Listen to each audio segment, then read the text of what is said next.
Hello, everyone. It's Mary Ellen. I'm about 3 weeks into studying about YouTube. I have my channel set up, but it's not live. Gosh, there's so much to learn. I've been a bit overwhelmed, and probably some of you can relate to it. I've watched so many videos in the last couple of weeks and taken a bunch of notes and tried to play with so many different video editing programs and set up all of the channel specifications. And anyway, I'm making progress, but there are nights that I finish and I'm saying some bad words and maybe having that extra glass of wine that I shouldn't. But anyway, getting through it, struggling, but also having fun because I am learning, and I think it is going to be fun once I have it a little bit more understood. So I thought I'd share a couple of things. Number one is that I noticed when I was watching a lot of the tutorials from some of the great creators that have put so much content out there for us to learn from, they talk so fast that I'm trying to follow along. I have my laptop and either I'm watching their YouTube on the TV or I'm watching it on another mobile device, and I swear I'm pretty smart,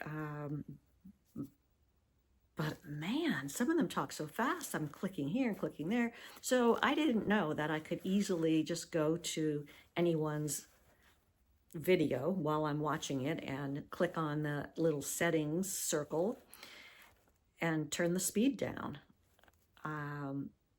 Man, that has made a huge difference. So instead of them talking like, click here, and now this is really easy, do this, I can slow it down so that they're telling me to click here.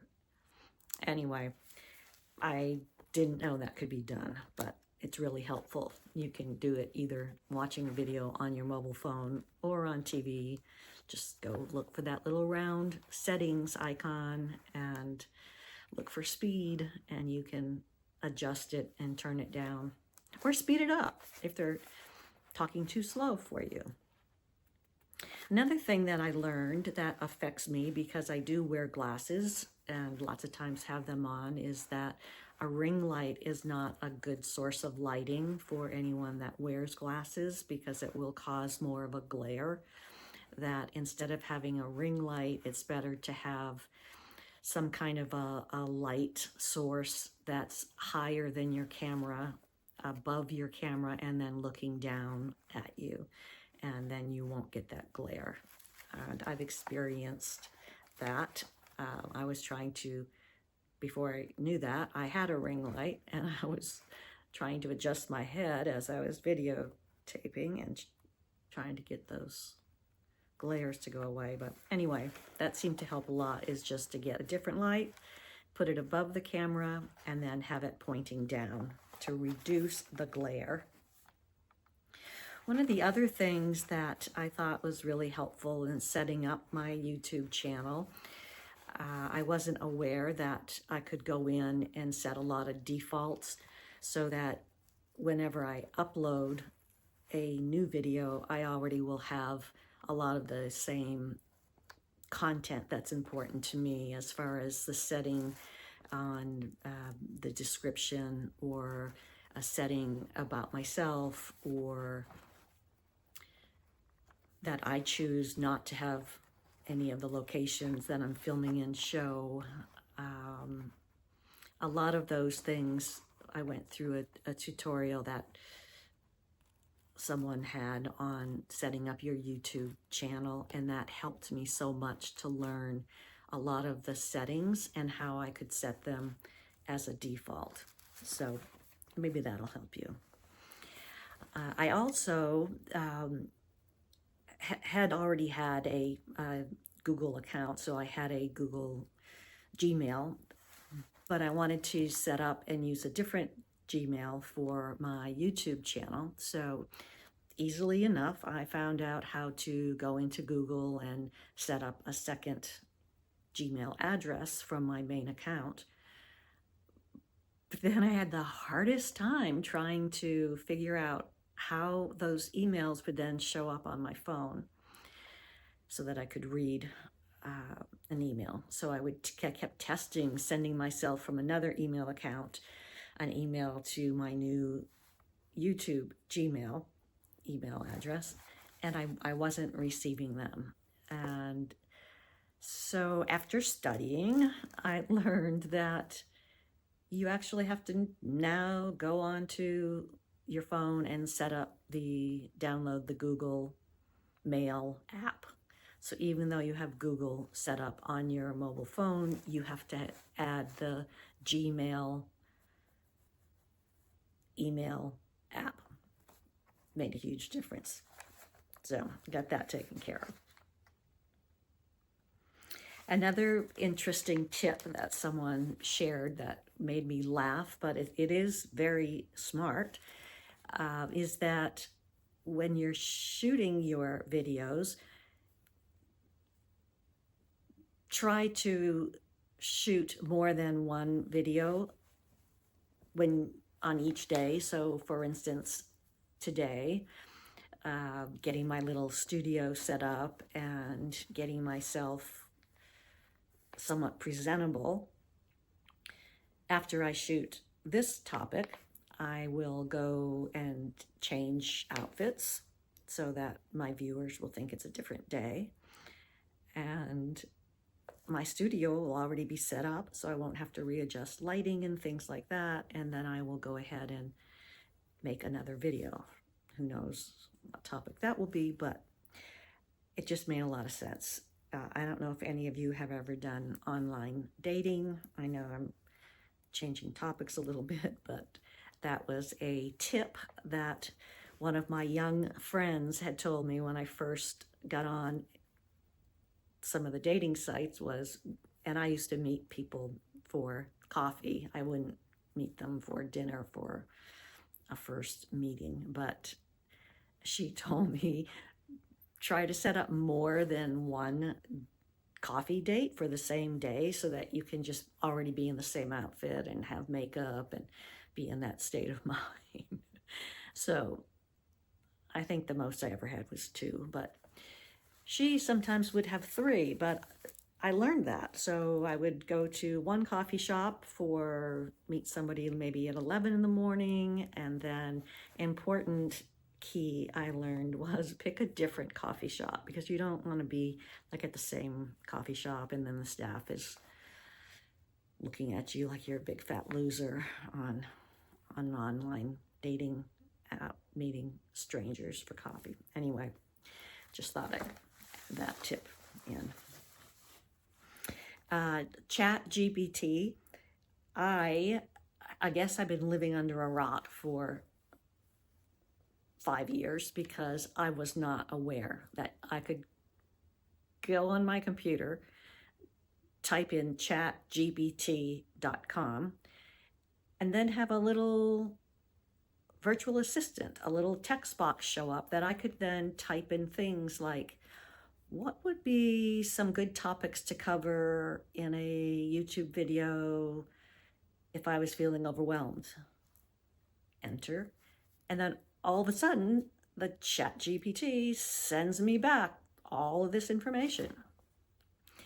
So you may already be aware. I wasn't. I think the best similarity, if you're not already familiar with it, it's like having Alexa or Siri, where you're asking your phone, hey Siri, where is the closest dry cleaner to me? And she will then answer you back. So you can do that by typing, and it's really helped me a lot to work on a lot of the text that I've been trying to prepare for my description about my channel, my description about myself, and it's fascinating, the information that comes back. So chatgpt.com. Big help. Another thing that works for me, and I'm not sure if you're a notebook person, a binder person, but that's kind of the way that I've always, in my past work life, kept track of things, was just having a binder, and that's what I have now. And then I have like a different little tab that I just have notebook paper that I add into each little tab. So when I watch somebody's video and I learn something different about thumbnails, I'll make myself some notes, and then that goes in that tab that says thumbnails. And when I'm reading about somebody's ideas for video editing and how to make a transition, I'll make some notes and put it into that tab. So instead of having one random book like I do here with my kind of journal everyday notes, that helps me organize it into specific areas so I can just quickly go to that tab and pull up what I'm looking for. Another thing that, again, I started this as maybe the only person in the world that's never done a filmed video before. And the first time I was filming, while I was watching myself and talking to the camera, a couple of text messages came up on my camera. So I thought those were going to show up in my video. So I paused so that I would be able to know when to cut those out when I was later editing. But of course, as some of you probably know, even though you're filming anything, any notices that show up on your screen on your iPhone when you're filming, they're not showing up in the film that you're currently filming. Maybe sounds ridiculous, but I didn't know that.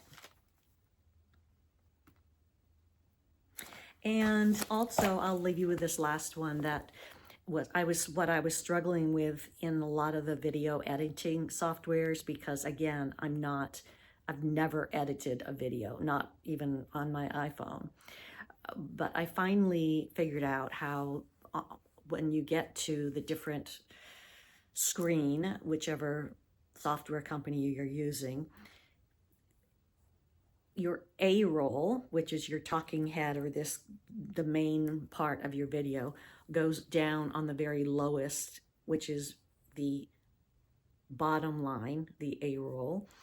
And then as you build, and maybe you're adding in some B-roll, which I was trying to figure out, is that PG? Is that, like, none of these terms was so confused. But you would then on your next timeline have an area where you would have maybe some separate photos, or maybe you would add text, or maybe you would put a couple of graphics in, and that would be going on top of where your A roll was playing.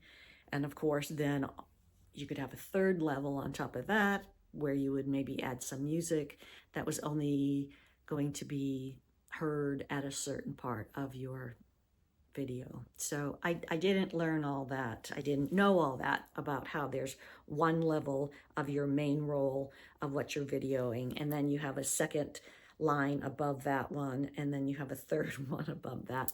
Maybe you knew that, but I didn't. Anyway, I don't know if any of this is helpful to you. I thought I would pass it on. I would love to hear comments from you. Of course, if you would hit the like button and subscribe to my channel, I would so appreciate that. And I look forward to staying in touch with you. Hang in there. We've gotten this far. See ya.